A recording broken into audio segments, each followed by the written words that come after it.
그날 밤은 유난히 어두웠다. 오후부터 쏟아지기 시작한 비는 맹렬한 기세로 퍼붓고 있었다. 빗방울이 고유진 회장의 서재에 있는 커다란 창문을 세차게 두드리는 소리가 선명했다. 방 안은 지독할 정도로 고요했다. 들리는 것이라고는 종이 넘어가는 소리와 노트북 위에서 빠르게 움직이는 유진의 손가락 소리뿐이었다. 새벽 1시는 그녀가 가장 좋아하는 업무 시간이었다.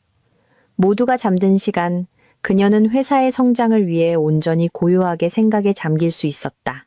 그녀는 지금 유럽 지사 설립 계획을 검토하고 있었다. 회사의 명운이 걸린 아주 중요한 계획이었다. 책상 위에는 식어가는 차 한 잔이 놓여 있었다. 모든 것이 평범하고 통제하에 있는 듯했다. 갑자기 초인종 소리가 울렸다. 소리는 당황한 듯 다급하게 울려 퍼졌다. 이렇게 깊은 밤에는 아주 이례적인 일이었다.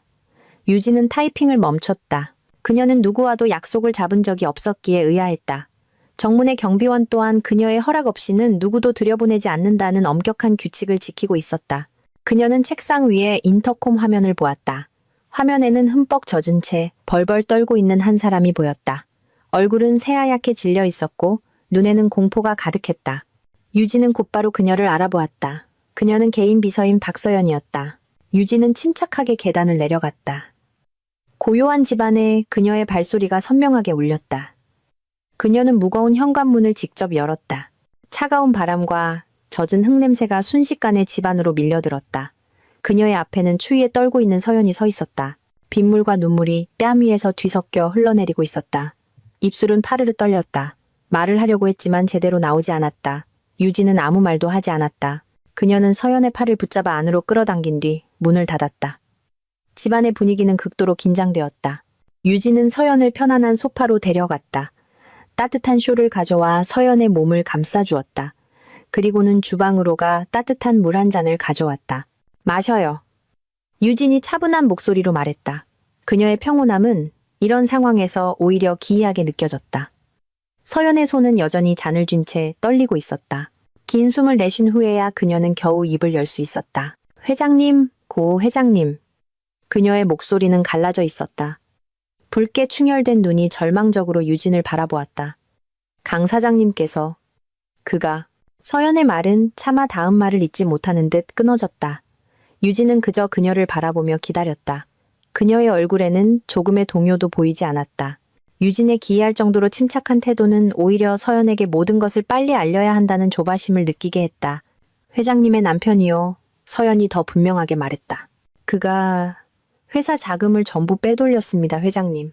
직원들 급여 계좌, 예비 자금 계좌, 전부 다요. 잔고가 하나도 없습니다. 유진은 여전히 미동도 하지 않았다. 얼굴은 표정 없이 평온했다. 서연은 자신의 상사가 너무 큰 충격을 받아 말을 잃었다고 생각했다. 그래서 그녀는 더욱 다급하게 말을 이었다. 은행에서 온 보안 경고 이메일을 보고서야 알았습니다. 해외로 거액의 자금이 엄청나게 많이 이체되었더군요. 모든 게 너무 순식간에 일어났습니다. 사장님께 전화를 걸어봤지만 번호는 이미 없는 번호였습니다. 그리고 개인 전용기 탑승객 명단을 확인해봤습니다. 거기에 사장님 이름이 있었습니다. 회장님, 클라라라는 여자와 함께요. 1시간 전에 이미 해외로 떠났습니다. 서연의 울음은 더욱 거세졌다. 그녀는 죄책감을 느꼈다. 죄송합니다, 회장님. 제가 너무 늦었습니다. 바로 그때 유진의 표정이 변했다. 슬픔이나 분노가 아니었다. 그녀의 얼굴은 지극히 진지하고 날카로워졌다. 마치 한순간에 아내에서 지휘관으로 변신한 듯했다. 그녀는 자리에서 일어났다. 박 비서 잘못이 아니에요. 아주 잘해줬어요. 유진은 계단을 올라 자신의 침실로 향했다. 서연은 불안한 마음으로 그 뒤를 따랐다. 침실 문이 열렸다. 안은 모든 것이 깔끔하게 정돈되어 있었다. 남편 강지훈이 늘 자던 침대 한쪽은 텅 비고 차가웠다. 그의 옷장은 살짝 열려 있었고 안은 텅 비어 있었다. 유진이 선물로 주었던 값비싼 여행 가방도 사라지고 없었다. 심지어 지훈의 향수 냄새마저 사라지고 그 자리에는 낯선 여자의 향수 냄새가 희미하게 남아 있었다. 배신은 너무나도 현실적으로 느껴졌다. 유진은 텅 빈 침실을 잠시 바라보았다. 서연은 상사가 울거나 분노를 터뜨릴 것이라고 생각했지만 유진은 그러지 않았다. 그녀는 오히려 자신의 옷장으로 걸어가 비밀 공간을 열고 업무용 유니폼을 꺼냈다. 깔끔한 검은색 정장과 하얀 셔츠였다. 그녀는 신속하게 옷을 갈아입었다. 머리를 뒤로 단단히 묶었다. 이제 그녀의 얼굴은 아주 단호해 보였다. 변신은 끝났다. 그녀는 더 이상 배신당한 슬픈 아내가 아니었다. 이제 그녀는 전쟁 준비를 마친 사령관처럼 보였다. 박 비서, 따라와요. 그녀가 단호하게 명령했다. 그녀는 서연을 다시 서재로 데려갔다. 유진은 자신의 의자에 앉았다.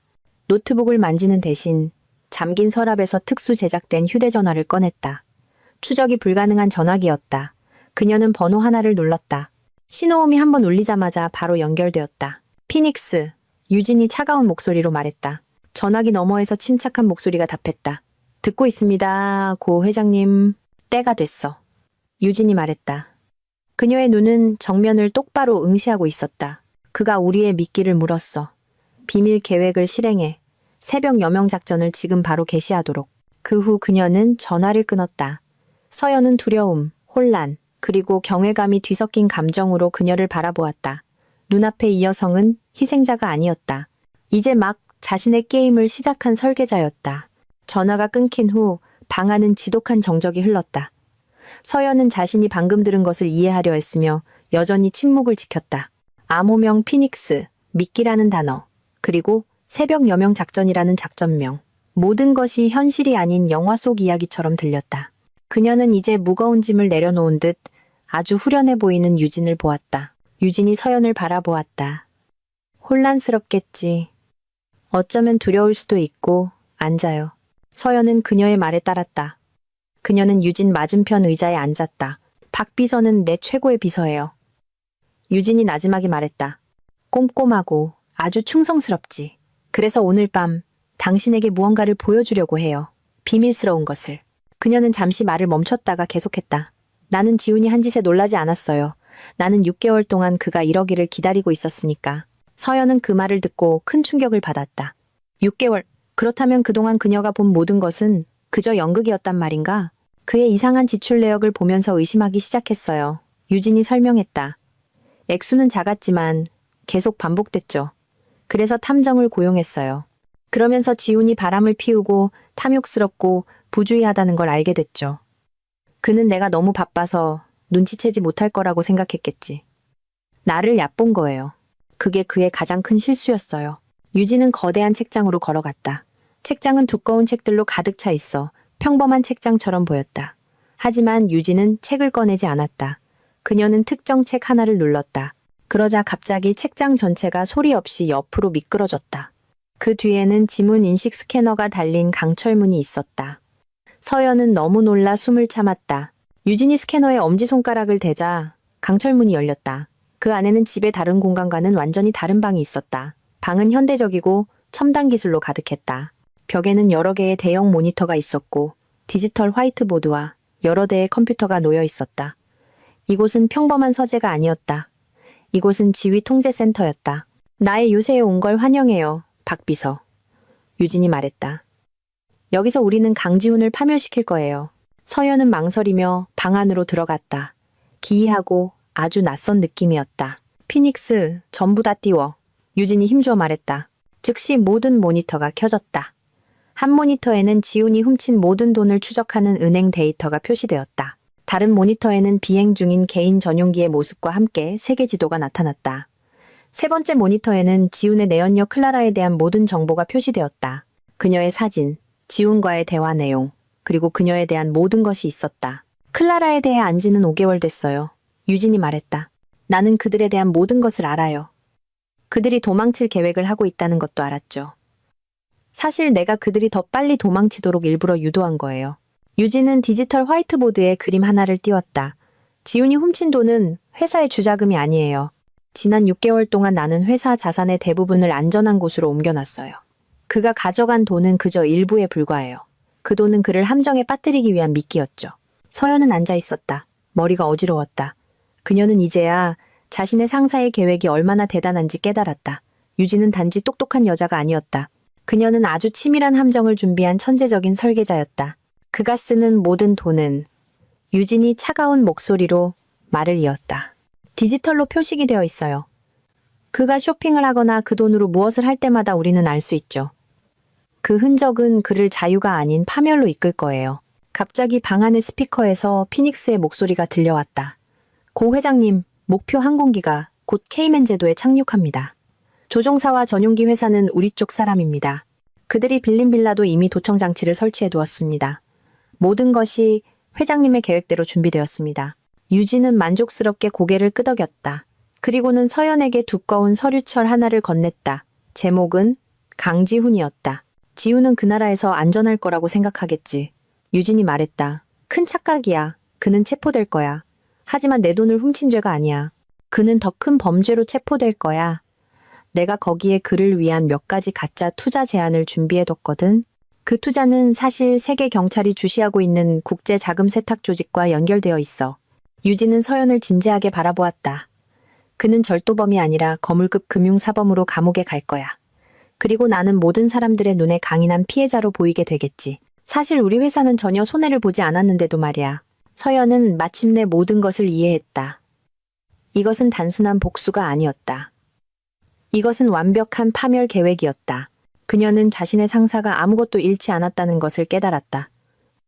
오히려 유진은 완전한 승리를 향해 나아가는 중이었다. 모니터 화면에서 개인 전용기는 목적지에 점점 더 가까워지고 있었다. 그들의 함정으로 점점 더 가까이. 유진은 옅은 미소를 지었다. 그들의 가짜 승리를 마음껏 즐기게 둬.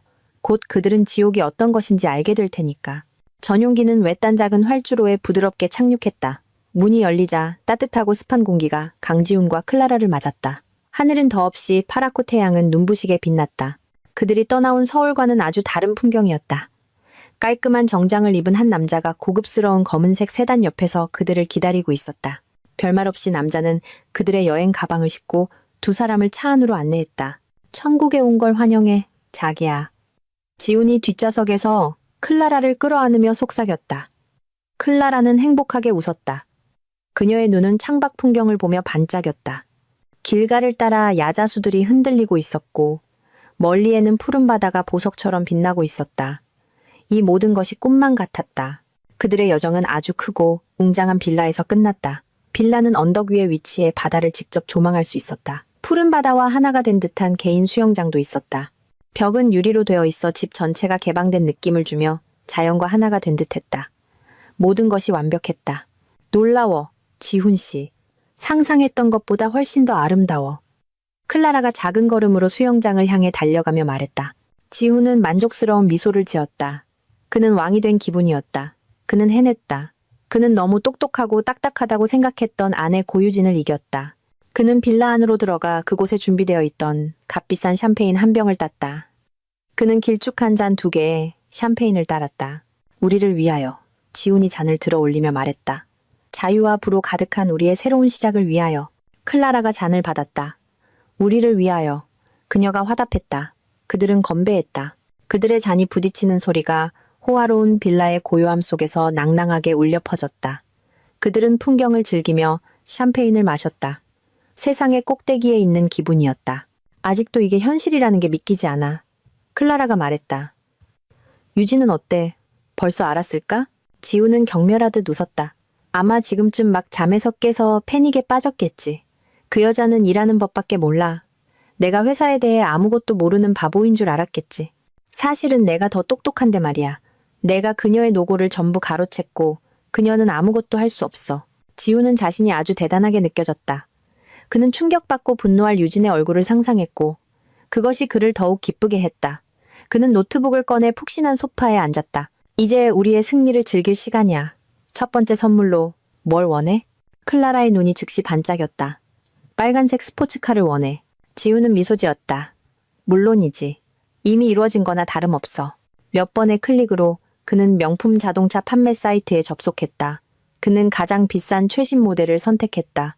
필요한 정보를 입력하고 결제 페이지로 들어갔다. 그는 자신이 훔친 계좌의 잔고를 보았다. 뒤에 붙은 0이 너무 많아 어지러우면서도 행복했다. 그는 자신 있게 지금 결제하기 버튼을 눌렀다. 거래 성공. 빨간색 스포츠카는 내일 아침 그들의 빌라로 배달될 것이었다. 너무나 쉬웠다. 지훈은 자신이 무적이라고 느꼈다. 그는 원하는 것은 무엇이든 살 수 있었다. 그와 클라라는 서로를 껴안았다. 그들의 승리를 축하하며 그들은 남은 하루를 수영하고 샴페인을 마시고 앞으로 즐길 모든 사치를 계획하며 보냈다. 그날 밤 지훈이 이메일을 확인하던 중 은행에서 메시지 한 통이 도착했다. 제목은 귀하의 계정 활동에 대한 추가 보안 인증이었다. 내용은 거액의 구매 활동으로 인해 은행 보안 시스템이 추가 모니터링을 할 것이라는 알림이었다. 지훈은 대충 훑어보고 삭제했다. 그는 그것이 그저 평범한 자동 이메일, 별 의미 없는 표준 절차라고 생각했다. 그는 전혀 눈치채지 못했다. 지구 반대편, 모니터로 가득 찬 어두운 방에서 피닉스라는 누군가가 막 이렇게 말했다는 것을 첫 번째 미끼를 물었습니다. 추적 시스템이 완전히 활성화되었습니다. 지훈은 노트북을 닫고 다시 클라라와 즐거운 시간을 보냈다. 첫 번째 함정이 그의 목에 막 걸렸다는 사실도 모른 채 케이맨 제도에서의 첫 며칠은 끝없는 휴가 같았다. 클라라가 주문한 빨간색 스포츠카가 도착해 빌라 앞에 위풍당당하게 주차되어 있었다. 매일 그들은 내일이 없는 것처럼 돈을 썼다. 클라라는 가장 비싼 부티크에서 수많은 가방과 신발, 보석을 샀다. 지훈은 명품 시계와 유명 디자이너의 옷을 샀다. 그들은 서울의 부장급 월급과 맞먹는 가격의 와인 한 병을 파는 가장 비싼 레스토랑에서 저녁을 먹었다. 그들은 진정으로 인생을 즐기고 있었다. 지훈은 모든 계획이 완벽하게 진행되고 있다고 느꼈다. 그러나 일주일이 지난 후 그는 뭔가 잘못되었다고 느끼기 시작했다. 그는 돈을 불리기 위해 자금의 대부분을 투자 계좌로 옮기고 싶었다. 하지만 거액의 자금을 이체하려고 할 때마다 거래가 계속 거절되었다. 화면에 알림이 떴다. 고객님의 안전을 위해 이 거래는 추가 인증이 필요하며 24시간 동안 보류됩니다. 처음에는 지훈도 이것이 단순한 기술적 문제라고 생각했지만 이런 일이 계속 반복되었다. 그가 큰 돈을 옮기려고 할 때마다 항상 지연이 발생했다. 그는 좌절감을 느꼈다. 그는 은행 고객 서비스에 전화했지만 대답은 항상 같았다. 표준 보안 프로토콜입니다. 고객님, 저희가 할 수 있는 일은 없습니다. 지훈은 화가 나기 시작했다. 그 돈은 그의 것이었다. 왜 그는 마음대로 사용할 수 없는 것인가? 이체 문제 외에도 다른 사소한 일들이 그를 괴롭히기 시작했다. 때때로 빌라의 인터넷 연결이 갑자기 매우 느려졌다. 특히 그가 잠재적 비즈니스 파트너와 중요한 화상 통화를 할 때 그랬다. 그는 또한 통화 중에 딸깍하는 이상한 소리를 자주 듣는다고 느꼈다. 그는 감시당하고 있다는 느낌이 들기 시작했다. 호화로운 빌라의 구석구석에는 몇 개의 작은 보안 카메라가 있었다. 빌라 관리인은 그 카메라가 단지 보안용이라고 말했다. 하지만 지훈은 의심하기 시작했다. 그 카메라가 정말 장식용일까? 너무 많이 생각하는 거야, 지훈 씨. 어느 날 오후 그들이 수영장가에서 쉬고 있을 때 클라라가 말했다. 그냥 우리 인생을 즐겨. 왜 걱정해야 해? 우리는 여기서 안전해. 유지는 우리를 찾을 수 없을 거야. 지훈은 진정하려고 애썼다. 아마 클라라 말이 맞을지도 모른다. 이렇게 큰일을 저지른 후에 그가 너무 과민해진 것일 수도 있다. 그는 이상한 느낌을 무시하고 다시 불을 즐기는데 집중하려고 했다. 하지만 불안감은 사라지지 않았다. 뭔가 잘못되었다는 느낌이 계속 그를 괴롭혔다. 절정은 어느 날 밤에 일어났다. 지훈은 새벽 2시쯤 잠에서 깼다. 목이 말라 물을 마시고 싶었다. 그가 돌아섰을 때 그는 옆자리 침대가 비어있다는 것을 깨달았다. 클라라가 없었다. 지훈은 침대에서 일어나 그녀를 찾았다. 그는 화장실을 확인했지만 비어 있었다. 그때 그는 발코니 쪽에서 희미한 소리를 들었다. 천천히 지훈은 발코니로 통하는 유리문으로 다가갔다. 그곳에 달빛 아래 클라라가 등을 보인 채 서 있었다. 그녀는 휴대전화를 들고 아주 작은 목소리로 속삭이듯 말하고 있었다.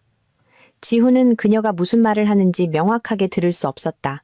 그는 단지 안전해, 모든 돈, 그리고 계획대로 같은 몇몇 단어 조각만 알아들을 수 있었다. 지훈이 더 가까이 다가가자 그의 발밑 바닥이 작게 삐걱거렸다. 클라라는 깜짝 놀라 즉시 돌아섰다. 거기에 있는 지훈을 보고 그녀의 얼굴은 놀란 기색이 역력했다. 그녀는 서둘러 전화를 끊었다. 이렇게 늦은 밤에 누구랑 통화하는 거야? 지훈이 물었다. 그의 목소리는 차갑고 의심으로 가득 차 있었다.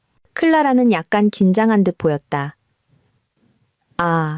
아무것도 아니야. 그냥 엄마. 잠이 안 오셔서 전화하셨어. 그녀가 억지 미소를 지으며 대답했다. 지훈은 그녀를 뚫어지게 쳐다보았다. 엄마? 왜 단지 엄마와 이야기하는데 발코니에서 속삭여야 하는가? 처음으로 지훈은 깊은 의심을 품고 클라라를 바라보았다. 그동안 그는 이 여자, 그의 범죄 파트너를 너무나 믿었지만 그날 밤 그의 마음에 의심의 씨앗이 싹트기 시작했다. 클라라가 그에게 무언가를 숨기고 있는 것일까? 그녀도 자신만의 비밀 계획을 가지고 있는 것일까? 그들 사이의 신뢰가 깨지기 시작했다. 그들이 함께 만든 천국이 갑자기 더 이상 안전하게 느껴지지 않았다. 지훈이 그의 가짜 천국에서 의심에 잠겨 있는 동안 수천 킬로미터 떨어진 곳에 있는 유진은 이 모든 것이 어떻게 시작되었는지를 회상하고 있었다. 그녀의 비밀 요새 안에서 그녀는 오래된 사진이 떠있는 모니터를 응시했다. 그녀의 결혼 사진이었다. 사진 속에서 그녀와 지훈은 행복하게 웃고 있었다. 지훈은 잘생기고 매력 넘치게 보였고 그녀를 꼭 껴안고 있었다. 유진 자신은 더 젊어 보였고 그녀의 눈은 사랑과 희망으로 빛나고 있었다. 그때 그녀는 정말로 그들이 완벽한 한 쌍, 함께 세상을 정복할 두 사람이라고 생각했다. 그때 그녀는 얼마나 순진했던가. 그녀의 기억은 과거로 거슬러 올라갔다. 그들이 처음 만났을 때로 유진은 기발한 아이디어로 가득 찬 천재 대학생이었다. 지훈은 인기 많고 말 잘하고 모두에게 사랑받는 선배였다. 그들은 서로 사랑에 빠졌다. 유진은 지훈의 매력과 열정에, 지훈은 유진의 지성과 야망에 반했다. 졸업 후 유진은 맨손으로 자신의 회사를 세우기로 결심했다. 그녀는 아이디어, 계획, 그리고 엄청난 노력의 의지를 가지고 있었다. 지훈은 그녀를 지지하며 회사의 얼굴이 되어주었다. 첫 몇 년 동안 그들은 훌륭한 팀이었다. 유진은 마쿠에서 일했다. 그녀는 사업 전략을 짜고 투자자를 찾고 모든 운영이 원활하게 진행되도록 며칠 밤을 새웠다. 그녀는 모든 것에 두뇌였다. 한편 지훈은 스타였다. 그는 고객을 만나고 멋진 프레젠테이션을 하고 네트워크를 구축했다. 그의 매력은 당시 아직 작았던 그들의 회사에 많은 사람들이 믿음을 갖게 했다. 그들은 성공했다. 회사는 그들의 가장 큰 꿈을 훨씬 뛰어넘을 정도로 빠르게 성장했다. 그러나 회사가 커지면서 유진은 지훈의 변화를 보기 시작했다. 지훈은 게을러지기 시작했다. 그는 중요한 회의보다 호화로운 파티에 참석하는 것을 더 좋아했다. 그는 고급차를 빌리거나 친구들에게 한턱 내는 등 불필요한 일에 회사 돈을 쓰기 시작했다. 처음에는 유진도 이해했다. 그녀는 지훈이 단지 그들의 노력의 결실을 즐기고 있다고 생각했다. 하지만 그 후 지훈의 태도도 그녀에게 변했다. 지훈은 유진이 너무 바쁘고 너무 진지하고 즐길 시간이 없다고 자주 불평하기 시작했다. 그는 유진의 노력을 자주 폄하하며 마치 모든 성공이 저절로 온 것처럼 말했다. 유진의 첫 번째 의심은 약 1년 전에 생겼다. 그녀는 지훈의 신용카드 명세서를 보고 많은 이상한 지출을 발견했다. 지훈이 지방 출장 중이라고 말한 날, 비싼 레스토랑에서 결제된 청구서가 있었다. 여성용 목걸이를 산 보석 가게에 청구서도 있었다. 유진은 받은 적이 없었는데도 말이다. 유진이 물었을 때 지훈은 항상 변명이 있었다. 그는 그것이 고객 선물을 위한 것이라거나 친구가 그의 카드를 빌렸다고 말했다. 유진은 믿으려고 노력했지만 마음은 불안해지기 시작했다. 전환점은 어느 조용한 오후에 찾아왔다. 지훈이 막 헬스클럽에서 돌아와 바로 샤워를 했다. 유진이 그의 운동 가방을 정리하던 중 숨겨진 주머니에서 작은 물건 하나가 떨어졌다. 휴대전화였다. 그것은 지훈이 평소에 쓰던 전화가 아니었다. 이 전화는 더 작고 구형 모델이었다. 볼기란 예감에 이끌려 유진은 그 전화를 켰다. 전화는 잠겨있지 않았다. 그 안에서 그녀가 본 것은 그녀의 마음을 산산조각 냈다. 클라라라는 여자로부터 온 수백 개의 메시지가 있었다. 메시지는 애정 어린 말, 비밀 만남 계획, 그리고 아주 다정해 보이는 그들 둘의 사진으로 가득했다. 더 고통스러운 것은 그들의 대화 내용이었다. 그들은 뒤에서 유진을 자주 비웃었다. 그들은 유진을 돈 버는 기계 또는 지루한 로봇 여자라고 불렀다.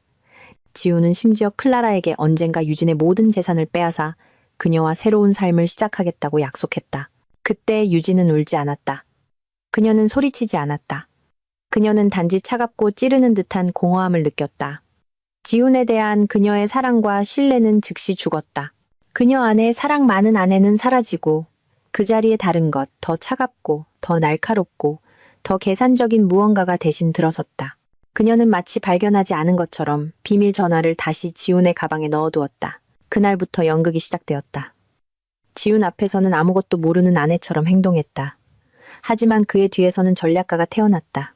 유진은 평범한 방법으로는 지훈과 싸울 수 없다는 것을 알았다. 지훈은 교활하고 사실을 왜곡하는 데 능했다. 그녀는 도움이 필요했다. 지훈이 볼 수 없는 세상, 디지털 세상에서 움직일 수 있는 누군가의 도움이 그녀의 기억은 몇 달 전에 한 사건으로 향했다. 그녀의 회사 보안 시스템이 한 해커에 의해 거의 뚫릴 뻔한 적이 있었다. 그녀의 IT팀은 공격을 막고 범인을 추적하는 데 성공했다. 범인은 놀랍게도 갓 대학을 졸업한 천재 청년이었다. 그는 단지 자신의 능력을 증명하기 위해 그 일을 저질렀다. 법대로라면 그 청년은 몇 년 동안 감옥에 갈 수 있었다. 하지만 유진은 다른 것을 보았다. 그녀는 엄청난 재능을 보았다. 경찰에 신고하는 대신 유진은 그 청년과 개인적으로 만나기를 요청했다. 청년은 창백하고 겁에 질린 얼굴로 나타나 자신의 인생이 감옥에서 끝날 것이라고 생각했다. 그의 이름은 피닉스였다. 아주 재능이 있군. 유진이 그때 말했다. 비밀회의에서 자네는 내가 가진 최고의 보안 시스템 3겹을 뚫었어.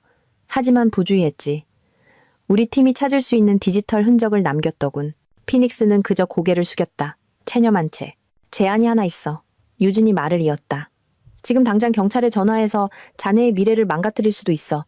아니면 나를 위해 일할 수도 있지.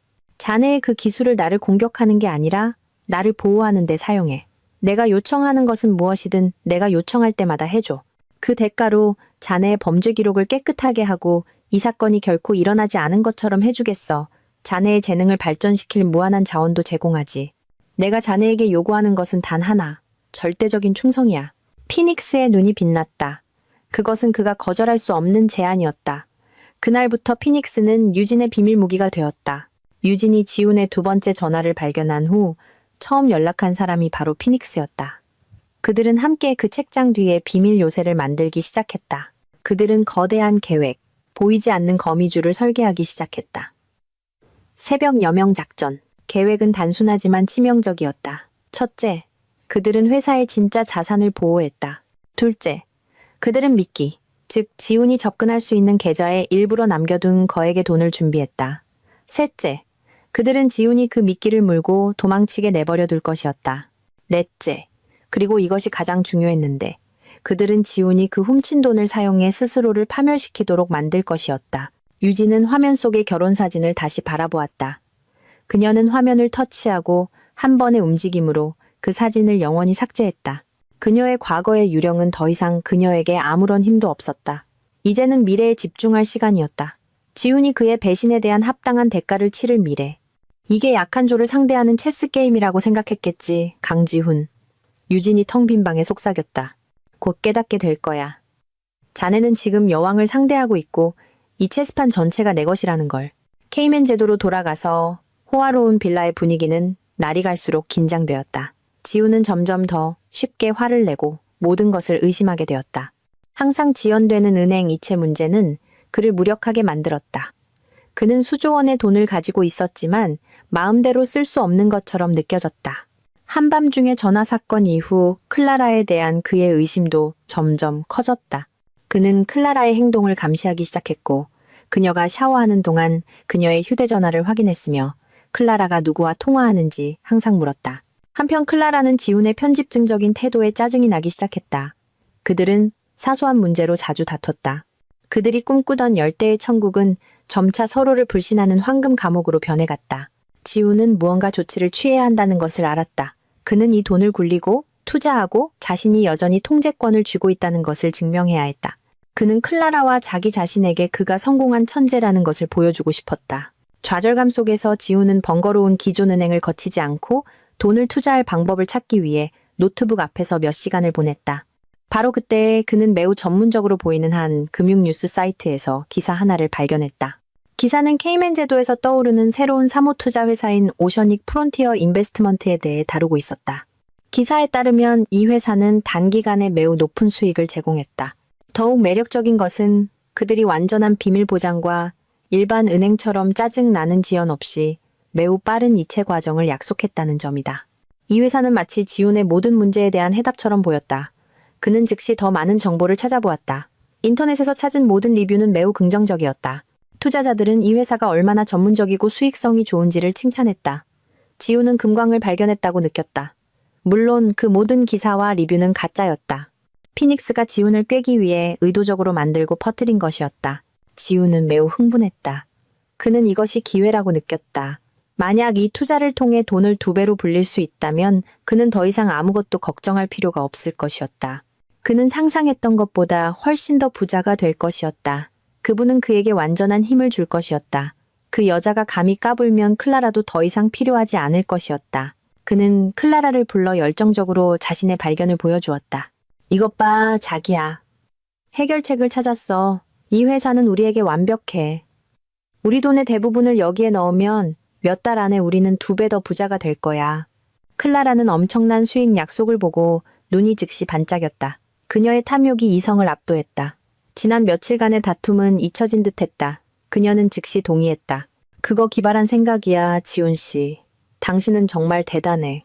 그녀가 칭찬했다. 지훈은 자존심이 세워지는 것을 느꼈다. 그는 즉시 웹사이트에 나와 있는 연락처를 통해 오셔닉 프론티어 인베스트먼트에 연락했다. 과정은 놀라울 정도로 쉽고 빨랐다. 친절한 컨설턴트가 전화로 그를 안내했다. 1시간도 안 돼요. 지훈은 훔친 총액의 80%를 그 투자회사의 계좌로 이체할 준비를 마쳤다.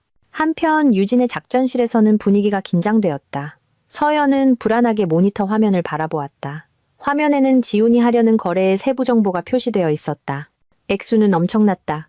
회장님, 그가 거의 모든 돈을 옮기려고 합니다. 서연이 떨리는 목소리로 말했다. 만약 무슨 일이 생기면 어떡하죠? 이 계획이 실패하고 그 돈이 정말 사라지면요. 유진은 의자에 침착하게 앉아 있었다. 그녀의 눈은 화면에 고정되어 있었다. 그녀는 대답하기 전에 천천히 차를 한 모금 마셨다. 진정해요, 박비서. 아무것도 사라지지 않을 테니. 그녀는 오셔닉 프론티어 인베스트먼트의 회사, 프로필이 표시된 화면을 가리켰다. 저 투자회사 내가 2개월 전에 만든 거예요. 웹사이트, 뉴스 기사, 가짜 리뷰, 심지어 지훈과 통화한 그 친절한 컨설턴트까지 모두 우리가 만든 연극의 일부죠. 지훈이 이체할 은행 계좌는 우리가 미리 준비해둔 임시 계좌예요. 그는 투자하는 게 아니에요.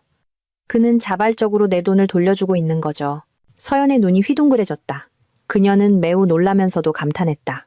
이 계획은 그녀가 상상했던 것보다 훨씬 더 깊고 복잡했다. 지훈은 단지 함정에 빠진 것이 아니었다. 그는 함정이 존재한다는 것조차 몰랐다. 화면에서 그들은 지훈이 확인 버튼을 누르는 것을 보았다. 이체 성공.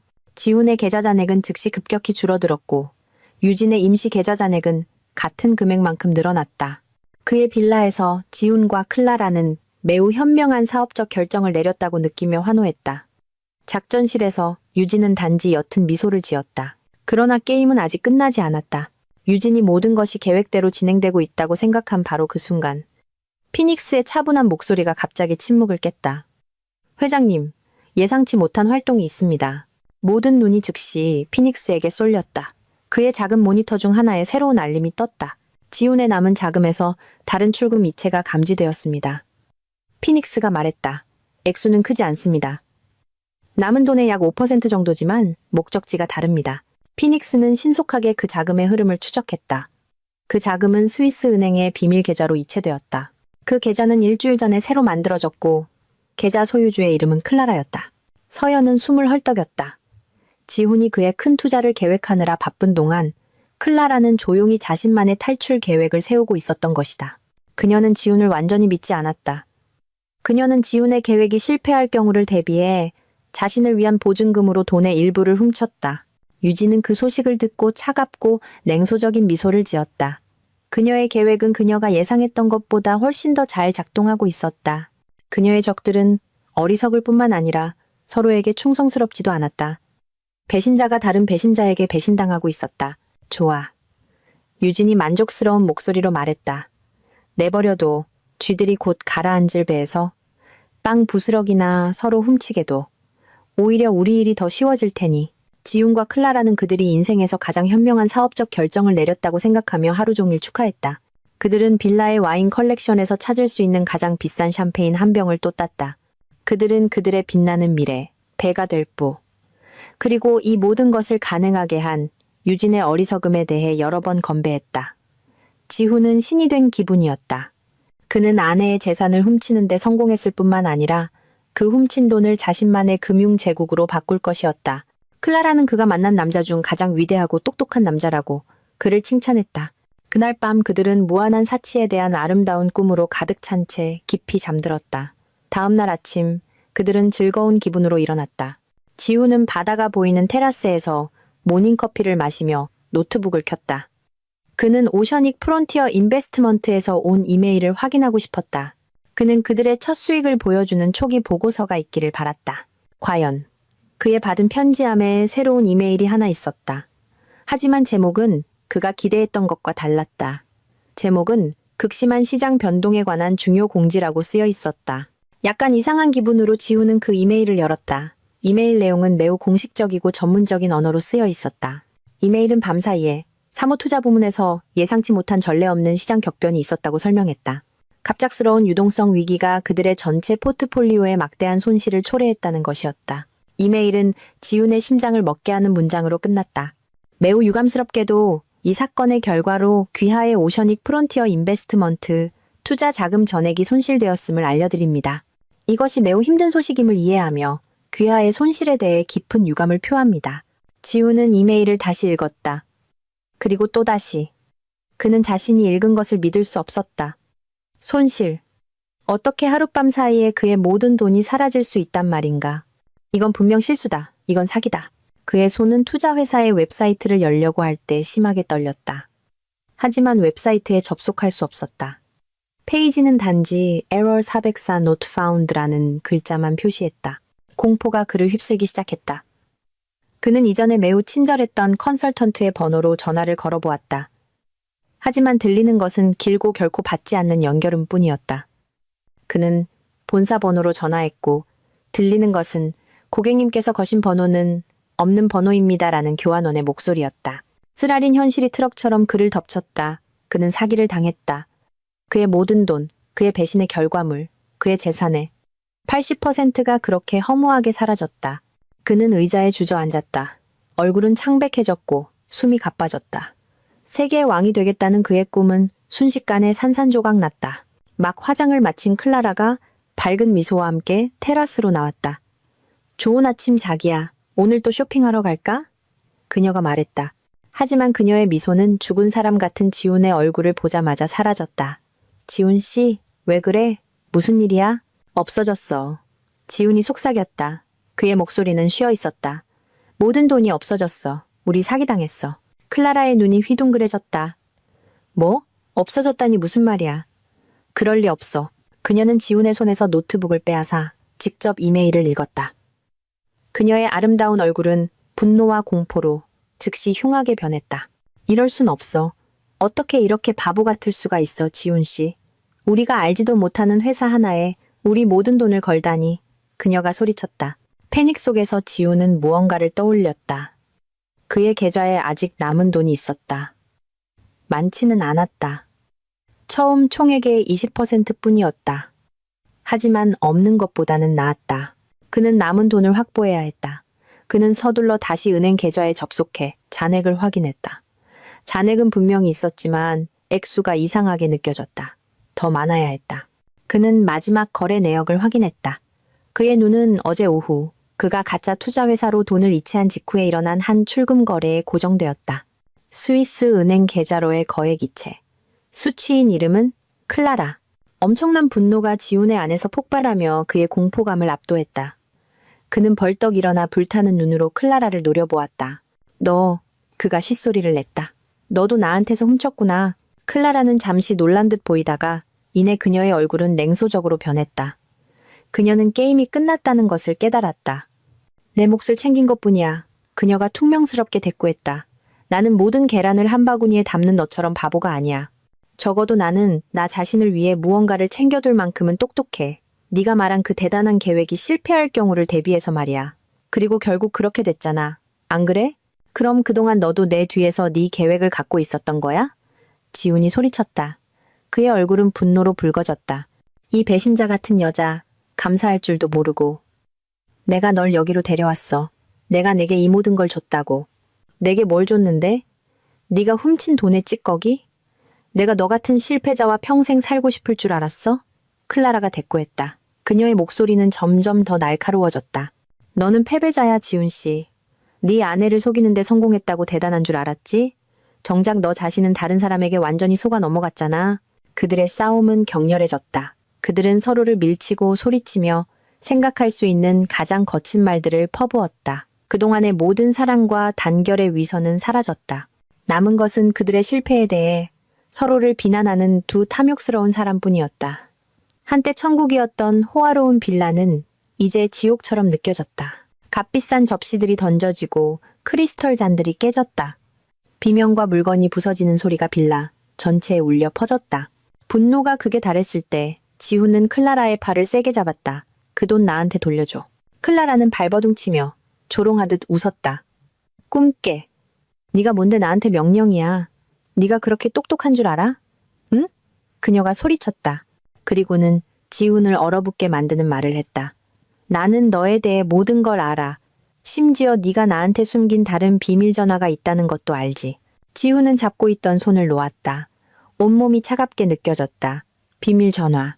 그것은 그가 그의 어두운 비즈니스 연락처, 몇몇과 통신하기 위해 특별히 사용하던 전화였다. 그가 항상 아주 잘 숨겨두었던 전화.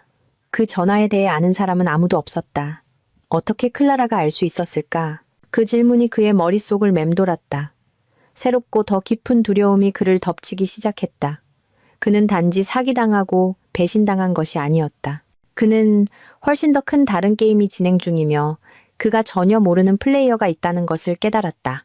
케이맨 제도의 혼란과는 거리가 먼 유진의 작전실의 분위기는 매우 차분하고 통제되어 있었다. 주 화면에서는 지훈과 클라라의 격렬한 싸움의 오디오 녹음과 함께 접시 깨지는 소리까지 들을 수 있었다. 피닉스가 설치한 숨겨진 마이크는 완벽하게 작동했다. 서연은 그들이 얼마나 거친 말을 하는지 듣고는 겁에 질려 입을 막았다. 반면에 유진은 지루한 드라마를 보는 듯한 평온한 표정으로 보고 듣기만 했다. 그녀에게 이것은 이미 예상했던 결말이었다. 탐욕은 항상 내부에서 스스로를 파멸시키는 법이다. 모든 것이 계획대로입니다, 회장님. 피닉스가 스피커를 통해 말했다. 지훈은 패닉에 빠졌습니다. 그와 클라라 사이의 신뢰는 완전히 무너졌습니다. 그들은 이제 고립되었고 취약합니다. 미끼는 삼켜졌고 낚싯바늘은 깊이 밝혔습니다. 유진은 고개를 끄덕였다. 좋아. 그들은 충분히 즐겼어. 이제 우리가 그물을 거둘 시간이야. 그녀는 의자를 돌려 모니터 중 하나의 얼굴이 나타난 피닉스를 향했다. 피닉스, 패키지는 준비됐나? 100% 준비되었습니다, 회장님. 피닉스가 대답했다. 모든 디지털 증거를 정리해 두었습니다. 지훈의 계좌에서 오셔닉 프론티어 인베스트먼트. 계좌로의 자금 이체 흔적은 매우 명확하고 반박할 수 없습니다. 며칠 전 국제정보 데이터에 그 가짜 투자 회사를 위험한 자금 세탁 조직으로 표시하는 제보도 넣어두었습니다. 따라서 공식 기록상 강지훈은 자발적으로 수배 중인 범죄 조직에 거액의 자금을 이체한 셈이 됩니다. 유진은 만족스러운 미소를 지었다. 그녀의 계획은 완벽했다. 그녀는 지훈을 회사 자금 횡령 사건으로 엮지 않을 것이었다. 그것은 남편과 아내 사이의 복잡한 개인적인 문제가 될 것이기 때문이었다. 그녀는 지훈을 훨씬 더 심각한 범죄, 국제범죄로 엮었다. 그 패키지를 지금 보내. 유진이 명령했다. 한국 경찰이 아니라 미국 재무부 금융범죄단속반에 우리 연락책에게 보내. 국제금융범죄 수배자가 케이맨 제도에 숨어 있다고 설명해. 모든 증거를 넘겨. 그들이 움직이게 해. 그들의 영향력은 더 넓고 그들의 이빨은 더 날카로우니까. 즉시 실행하겠습니다, 회장님. 피닉스가 말했다. 화면 속 그의 얼굴은 사라지고 빠르게 움직이는 코드라인으로 대체되었다. 디지털 증거 패키지는 가장 안전한 암호화 경로를 통해 전송되고 있었다. 그리고 피닉스, 유진이 덧붙였다. 두 번째 단계도 실행해. 케이맨 현지 경찰에 익명으로 제보해. 그들의 정확한 위치를 알려줘. 무장했을 가능성이 있는 위험한 수배자가 있다고 말해. 그들이 완전 무장으로 출동하고 지훈이 도망치거나 누구에게 뇌물을 줄 기회가 없도록 해야 해. 알겠습니다, 회장님. 이미 처리된 것으로 생각하십시오. 피닉스가 대답했다. 명령을 내린 후 유진은 의자에 기댔다. 모든 것이 움직이기 시작했다. 그녀 자신만의 정의의 수레바퀴는 돌기 시작했고 아무도 그것을 멈출 수 없었다. 서연은 무한한 경외심으로 그녀를 바라보았다. 그녀의 상사는 정말로 모든 세부사항, 모든 가능성을 고려했다. 한편 지옥 같은 빌라로 돌아가서 지훈과 클라라는 더 이상 서로에게 말을 걸지 않았다. 그들은 서로를 미워하는 두 낯선 사람처럼 방이 다른 구석에 앉아 있었다. 분위기는 무겁고 공포로 가득 차 있었다. 그들의 돈은 거의 바닥났다. 그들은 낯선 나라에 발이 묶였고 더 이상 서로를 믿을 수 없었다. 지우는 클라라가 어떻게 그의 비밀 전화에 대해 알 수 있었는지 계속 생각했다. 감시당하고 있다는 느낌이 이제는 너무나 현실적이고 무섭게 느껴졌다. 그는 출구 없는 미로에 갇힌 쥐처럼 느껴졌다. 해가 저물 무렵 갑자기 빌라 현관문에서 매우 큰 두드리는 소리가 들렸다. 평범한 노크가 아니라 거칠고 강압적인 두드림이었다. 경찰이다, 문 열어. 굵은 목소리가 밖에서 영어로 외쳤다. 지훈과 클라라는 그 자리에서 얼어붙었다. 그들의 얼굴은 공포로 창백해졌다. 경찰? 어떻게 경찰이 그들이 여기에 있다는 것을 알 수 있었을까? 그들은 서로를 바라보았다. 그들의 눈은 똑같은 공포를 보여주고 있었다. 그들은 여기서 안전하다고 생각했다. 아무도 그들을 건드릴 수 없다고 생각했다. 두드리는 소리는 더욱 거세졌다. 이어서 문을 부수는 소리가 들렸다. 튼튼한 현관문이 부서져 열렸다. 장총으로 무장한 완전 무장 경찰 여러 명이 들이닥쳤다. 그 뒤를 이어 연방 요원처럼 보이는 검은 정장을 입은 두 남자가 따라 들어왔다. 그들은 신속하고 효율적으로 움직였다. 손머리 위로 올려 당장, 팀장이 소리쳤다. 지훈과 클라라는 너무 놀라 저항할 수 없었다. 그들은 단지 떨리는 손을 들 수밖에 없었다. 몇 초 만에 그들은 거칠게 수갑이 채워졌다. 그들의 모든 사치와 오만함은 순식간에 사라졌다. 그들은 이제 공포에 질린 두 죄수일 뿐이었다. 구겨진 실내복 차림으로 자신들이 만든 혼돈 속에서 체포되었다. 아주 수치스러운 광경이었다. 지훈은 완전히 혼란스러웠다. 무슨 근거로 그들이 체포된 것인가? 이 모든 것이 유진의 신고 때문인가? 그가 빌라 밖으로 끌려나갈 때 검은 정장의 남자 중 한 명이 그의 앞에 멈춰섰다. 그 남자는 태블릿을 들고 있었다. 강지훈 씨, 그 남자가 차가운 목소리로 말했다. 아마 누가 안부를 전했는지 보고 싶을 겁니다. 그 남자는 태블릿 화면을 지훈 쪽으로 돌렸다. 화면에서는 화상통화가 진행 중이었다. 화면에 나타난 얼굴은 지훈이 아주 잘 아는 얼굴이었다. 그의 아내, 유진의 얼굴. 그녀는 화나거나 슬퍼 보이지 않았다. 그녀는 단지 자신의 사무실 의자에 아주 침착하게 앉아 카메라를 통해 지훈을 똑바로 응시하고 있었다. 그리고 아주 옅고 차가운 미소와 함께 유진은 지훈의 모든 세계를 파괴하는 한마디를 내뱉었다. 체크메이트. 순간 지훈은 모든 것을 이해했다. 이것은 평범한 투자 사기가 아니었다. 클라라와의 다툼은 우연이 아니었다. 이 경찰의 등장은 운이 나빠서가 아니었다. 모든 것, 모든 단계, 모든 사건, 그가 도망친 이후 그에게 닥친 모든 불행은 모두 하나의 계획의 일부였다. 그의 아내의 계획. 그는 자신이 결코 진정으로 자유롭지 않았다는 것을 깨달았다. 처음부터 그는 단지 유진이 만든 거대한 새장 안에서 달리고 있었을 뿐이다. 그리고 이제 그 문은 단단히 닫혔다. 유진의 체크메이트라는 말이 지훈의 귓가에 계속 맴돌았다. 그 소리는 이제 그의 손목을 묶고 있는 차가운 수갑보다 더 강하게 그를 강타했다. 그를 혼란스럽게 했던 모든 퍼즐 조각이 이제 끔찍한 그림 하나로 맞춰졌다. 투자 사기, 클라라와의 다툼, 경찰의 등장, 이 모든 것이 불운이 아니었다. 모든 것이 하나의 계획, 완벽하게 실행된 그의 아내의 복수 계획의 일부였다. 공황, 분노, 그리고 어리석음이 뒤섞인 감정이 그의 가슴 속에서 그를 숨막히게 했다. 그는 이 게임의 플레이어가 아니었다. 그는 처음부터 자신의 파멸을 향해 움직이도록 조종된 졸에 불과했다. 지훈과 클라라는 현지 경찰서로 이송되었지만 그들은 일반 유치장에 수감되지 않았다. 그들은 분리되어 각각 차갑고 소독된 취조실로 끌려갔다. 방에는 철제 책상과 의자 2개만 있었고 창문은 없었다. 천장에 형광등이 밝게 켜져 있어 방안을 불편하게 만들었다.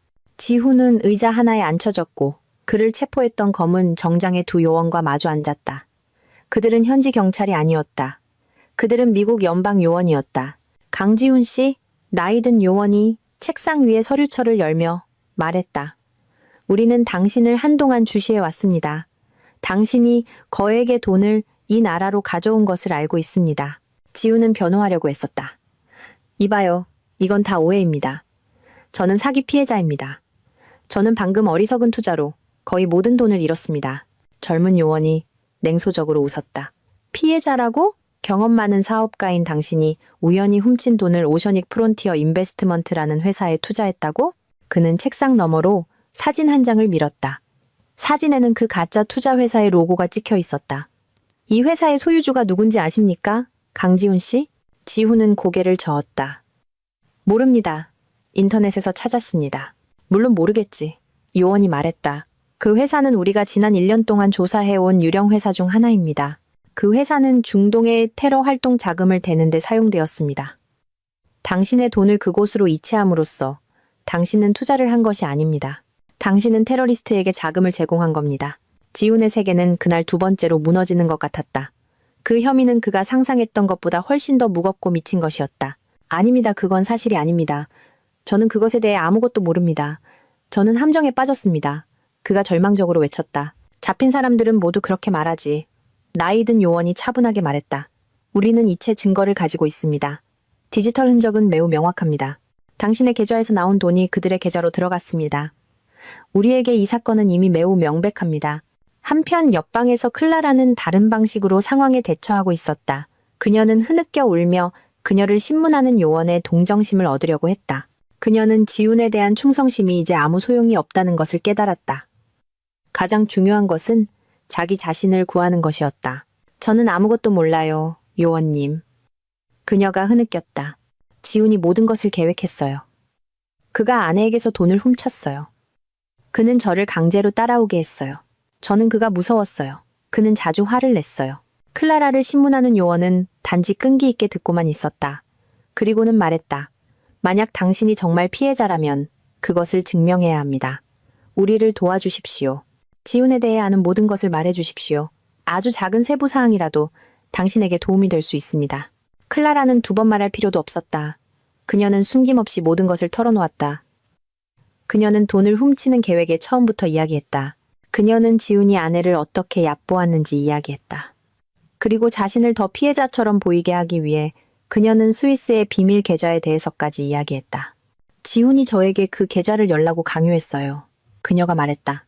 비상금을 숨기기 위해서요. 저는 너무 무서워서 거절할 수 없었어요.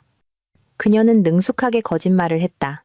그녀는 또한 지훈의 비밀 전화에 대해서도 알려주며 그 정보가 그녀의 자유와 교환될 수 있기를 바랐다.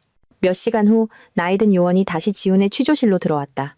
상황이 더 나빠졌군, 강지훈. 그가 앉으며 말했다. 당신의 애인 클라라가 우리에게 모든 것을 털어놓았어. 그녀는 매우 협조적이더군. 그녀는 당신이 아내에게서 돈을 훔친 방법과 심지어 당신이 의심스러운 비즈니스 파트너들과 연락하기 위해 사용한 비밀 전화에 대해서도 이야기했어. 그 말을 듣자 지훈은 등 뒤에서 칼에 찔린 것 같은 기분이 들었다. 그가 옹호하고 호화로운 삶을 살게 해주려던 여자 클라라가 자신의 목숨을 구하기 위해 그를 배신했다. 그는 이제 정말로 혼자였다. 더 이상 기댈 곳이 없었다. 우리는 어떻게 됩니까? 지훈이 기운 없는 목소리로 물었다. 그는 이미 모든 의지를 잃었다. 당신들은 여기서 재판받지 않을 것이고 한국으로 송환되지도 않을 겁니다. 요원이 설명했다. 당신들의 범죄는 국제적인 성격을 띱니다. 당신들은 미국으로 인도되어 연방 재판을 받게 될 겁니다. 혐의는 자금 세탁과 테러 조직에 대한 물질적 지원입니다. 유죄가 입증되면 형량은 연방교도소에서 수십 년이 될 수 있습니다. 수십 년. 그 말은 지훈에게 사형 선고처럼 들렸다. 자유, 부, 그리고 새로운 삶에 대한 그의 모든 꿈은 사라졌다. 이제 그를 기다리는 것은 낯선 나라의 차가운 감옥 벽뿐이었다. 그날 밤 좁고 어두운 유치장 안에서 지훈은 마침내 울었다.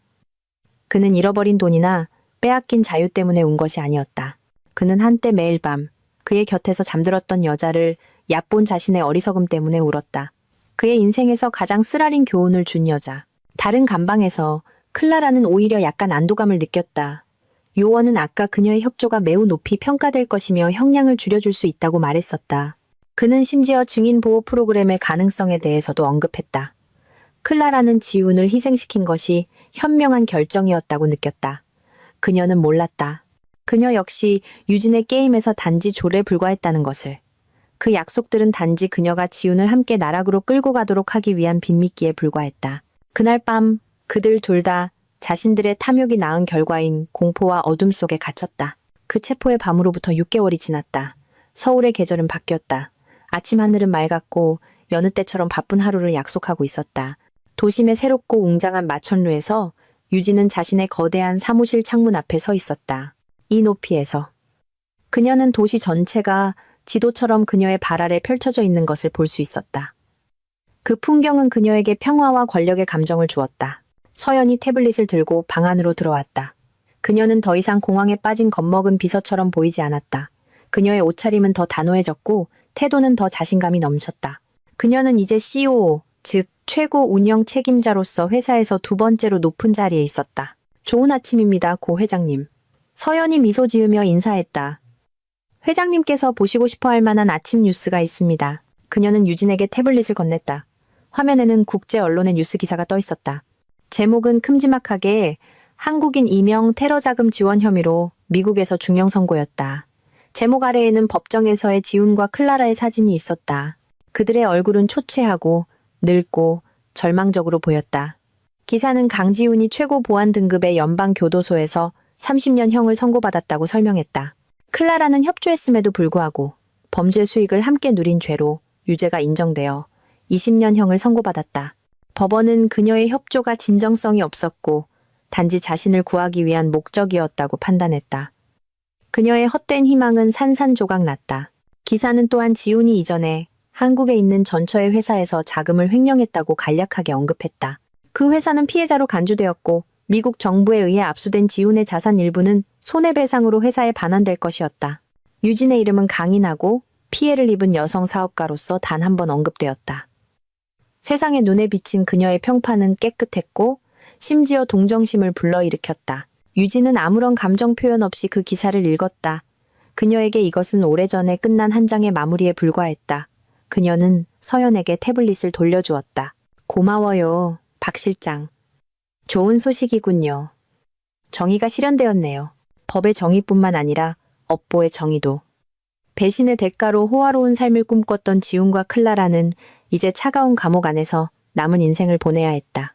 집에서 수천 마일 떨어진 곳에서 그들은 함께 어둠 속으로 들어갔고 그곳에서 끝까지 서로를 미워하며 함께 썩어갈 것이었다. 유진은 그 후 그녀의 새로운 사무실을 둘러보았다. 그녀의 회사는 이제 새벽 피닉스 그룹으로 이름을 바꿨다. 잿더미에서의 부활을 상징하고 또한 그녀를 도운 해커에 대한 경의를 표하는 이름이었다. 그녀의 사업은 이전보다 훨씬 더 빠르게 성장했다. 지훈이 훔친 돈은 그녀의 총자산의 극히 일부였고 법적으로 손해배상금으로 그녀에게 돌아왔다. 재정적으로 그녀는 아무것도 잃지 않았다. 오히려 강인한 피해자로서의 그녀의 이미지는 많은 새로운 투자자들을 끌어들였다. 그녀는 그녀와 같은 방에 있는 서연의 책상 앞에 멈춰섰다. 박 실장은 내 인생에서 가장 어두운 밤의 증인이었어요. 유진이 진심으로 말했다. 당신은 도망치지 않고 내 곁에 있어줬죠. 이제 우리가 이 새로운 새벽을 맞이할 때도 계속 내 곁에 있어줬으면 해요. 이 자리는 당신에게 어울려요. 서연의 눈은 감동으로 글썽였다. 정말 감사합니다, 회장님. 회장님의 신뢰를 결코 실망시키지 않겠습니다. 그녀의 충성심은 아주 합당하게 보상받았다. 서연이 다시 일하러 간 후 유진은 다시 창가로 돌아가 점점 더 높이 떠오르는 태양을 바라보았다. 그녀는 인생에서 가장 큰 폭풍을 이겨냈다. 그녀는 눈물이 아닌 기발한 전략으로 배신에 맞섰다. 그녀는 단지 살아남은 것이 아니라 완벽하게 승리했다.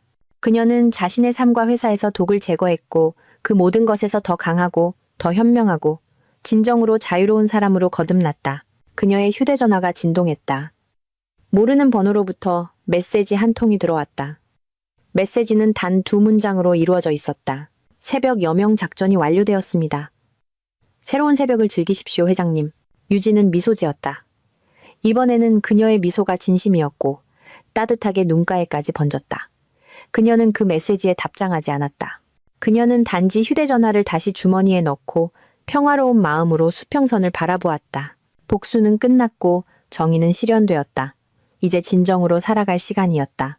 새로운 아침이 밝았고 그녀의 미래는 그녀 앞에 밝게 펼쳐져 있었다. 5년은 길면서도 짧은 시간이었다. 거의 망할 뻔했던 회사를 글로벌 거대 기업으로 바꾸기에는 충분히 긴 시간. 배신의 기억이 희미한 흉터처럼 느껴질 만큼 짧은 시간. 더 이상 아프지는 않지만 영원한 상기시켜주는 존재로서 싱가포르에서 열린 세계 경제 포럼의 주 무대에서 유진은 세계에서 가장 영향력 있는 수천 명의 비즈니스 리더, 정치인, 학자들 앞에서 침착하게 서 있었다. 그녀는 더 이상 단지 새벽 피닉스 그룹의 CEO로만 알려져 있지 않았다. 이제 그녀의 이름은 그녀 세대에서 가장 뛰어난 비저너리 중 한 명으로 불렸다. 그녀의 회사는 아시아 기술 시장을 지배할 뿐만 아니라 윤리적 투자와 지속 가능한 발전의 선구자가 되었다. 그녀는 소박하지만 우아한 짙은 파란색 드레스를 입고 있었고 머리는 단정하게 정돈되어 있었으며 눈빛은 날카로우면서도 따뜻함을 발산했다. 우리는 종종 재무보고서의 숫자로 성공을 측정합니다. 그녀의 차분한 목소리가 거대한 강당 전체에 울려 퍼졌다. 하지만 진정한 성공, 오래 지속되는 성공은 우리가 세운 기초로 측정됩니다. 그 기초는 신뢰입니다. 우리 팀의 신뢰, 우리 고객의 신뢰, 그리고 가장 중요한 것은 자기 자신에 대한 신뢰입니다. 신뢰는 가장 귀중한 자산이며 한번 무너지면 다시 쌓기 위해 엄청난 힘이 필요합니다. 청중은 열렬히 박수쳤다. 그들은 강하고 영감을 주는 여성을 보았다. 그들은 그녀가 내뱉는 모든 단어가 가장 고통스러운 개인적인 경험에서 태어났다는 것을 몰랐다. 연설이 끝난 후 유진은 바로 만찬회에 가지 않았다. 그녀는 다른 중요한 만남이 하나 더 있었다. 그녀는 도시의 조용한 구석에 숨겨진 작은 카페로 안내되었다. 그곳 구석 테이블에 안경을 쓴 마른 청년이 이미 그녀를 기다리고 있었다. 그의 외모는 평범한 IT 대학생 같았다. 아무도 이 청년이 이제 지구상에서 가장 정교한 사이버 보안 회사를 운영하는 사이버 세계에서 가장 전설적인 해커 중 한 명인 피닉스라고는 상상하지 못할 것이었다. 유진 씨, 그가 어색한 미소로 인사했다. 그들은 더 이상 서로를 공식적인 호칭으로 부르지 않은 지 오래되었다. 피닉스, 유진이 앉으며 화답했다. 와줘서 고마워요. 오랜만이네요. 피닉스가 말했다. 회사 잘 돌아가죠? 물론 잘 돌아가겠죠. 제가 보호하고 있으니까. 그가 5년 전보다 조금 더 편안하게 농담했다. 유진은 미소 지었다. 다 당신 덕분이에요. 이걸 주러 왔어요. 그녀는 두꺼운 봉투 하나를 책상 너머로 밀었다. 당신 사이버 보안 회사의 완전한 소유권 이전 서류예요. 더 이상 새벽 피닉스 그룹과 관련이 없어요. 당신은 빚을 10배로 갚았어요. 이제 완전히 자유로워요. 피닉스는 봉투를 바라보다가 유진을 바라보았다. 저는 얽매여 있다고 느낀 적 없어요. 당신과 함께 일한 것은 영광이었습니다. 그는 잠시 멈췄다. 새벽 여명 시스템. 3년 전에 영구적으로 비활성화하고 파괴했습니다. 더 이상 필요 없으시잖아요. 알아요. 유진이 부드럽게 말했다. 오래전부터 필요 없었어요. 저는 제 평화를 찾았으니까요. 그들의 만남은 짧았다. 그것은 두 사람 모두에게 중요한 한 장의 마무리를 의미했다. 유진이 카페에서 걸어 나올 때 그녀는 정말로 가벼움을 느꼈다. 한때 살아남기 위해 필요했던 비밀 안전망은 이제 사라졌고 그녀는 전혀 두려움을 느끼지 않았다. 그녀는 이미 자신의 날개로 날 수 있을 만큼 충분히 강했다. 지구 반대편. 미국 콜로라도 사막 한가운데에 있는 최고 보안 등급의 연방교도소에는 전혀 평화가 없었다. 강지우는 이제 수감번호 734로 알려져 있었고 시끄러운 교도소 식당에서 맛없는 점심을 뜨고 있었다. 한때 잘생기고 카리스마 넘쳤던 그의 얼굴은 수척해지고 쓴맛의 주름으로 가득했다. 머리카락은 많이 희끗희끗해졌다. 한때 자신감 넘쳤던 그의 눈은 이제 텅 비었고 종종 멍하니 바라보았다. 감옥에서의 5년은 그에게서 모든 것을 앗아갔다. 자유뿐만 아니라 자존심까지도. 여기서 그는 아무것도 아니었다. 그는 수천 명 중 한 명의 수감자에 불과했다. 매일이 똑같고 단조로운 순환이었다. 일어나서 교도소 작업장에서 일하고 밥 먹고 감방에 갇히고 그의 악몽은 감옥벽이 아니라 그 자신의 생각이었다. 매일 밤 그는 후회에 시달렸다. 그는 계속해서 자신의 실수를 되감았다. 왜 그는 그렇게 탐욕스러웠을까? 왜 그는 유진을 그렇게 어리석게 얕보았을까? 체크메이트. 그 말은 그가 잠들려고 할 때 여전히 그의 귓가에 들려왔다. 그의 감방벽에서 그는 가끔 교도소 텔레비전에서 뉴스를 보았다. 그는 새벽 피닉스 그룹의 성공에 대한 보도를 언뜻 본 적이 있었다. 그는 화면 속에서 아주 권위 있고 존경받는 모습의 유진을 보았다. 그것을 보자 그의 마음은 증오와 견딜 수 없는 고통의 혼합물로 가득 찼다. 그는 자신을 이긴 유진을 미워했지만 유진에게 그렇게 할 이유를 준 자기 자신을 더 미워했다. 그곳에서 수백 마일 떨어진 웨스트버지니아의 여성 교도소에서 클라라의 운명도 더 나을 것이 없었다. 가벼운 형량과 증인 보호에 대한 달콤한 약속은 결국 거짓말이었다. 그녀는 2번 속았다고 느꼈다. 한때 그녀의 무기였던 그녀의 아름다움은 이제 빛을 잃고 굳고 실망으로 가득 찬 눈빛으로 대체되었다. 그녀는 교도소 세탁실에서 일하며 뜨거운 열기 속에서 다른 수감자들의 제복을 접으며 하루를 보냈다. 그녀는 종종 자신의 운명을 지운 탓으로 돌렸다. 그 바보 같은 남자가 나를 이 지옥으로 끌고 들어왔어. 그녀는 매일 자신에게 중얼거렸다. 그녀는 단 한 번도 자신의 행동에 대해 죄책감을 느끼지 않았다. 그녀는 단지 잡힌 것을 후회할 뿐이었다. 그녀의 감옥은 쇠창살이 아니라 자신의 실수를 반성할 수 없는 무능력이었다. 그녀와 지우는 다시는 연락하지 않았다. 그들은 같은 범죄로 연결되어 있었지만 증오와 이기심으로 영원히 분리되었다. 그것이 그들의 진정한 업보의 형벌이었다. 그들 자신이 만든 고독 속에서 썩어가는 것. 피닉스와의 만남 몇 주 후 유진은 10년 만에 처음으로 긴 휴가를 내기로 결심했다. 그녀는 호화로운 휴양지로 휴가를 가지 않았다.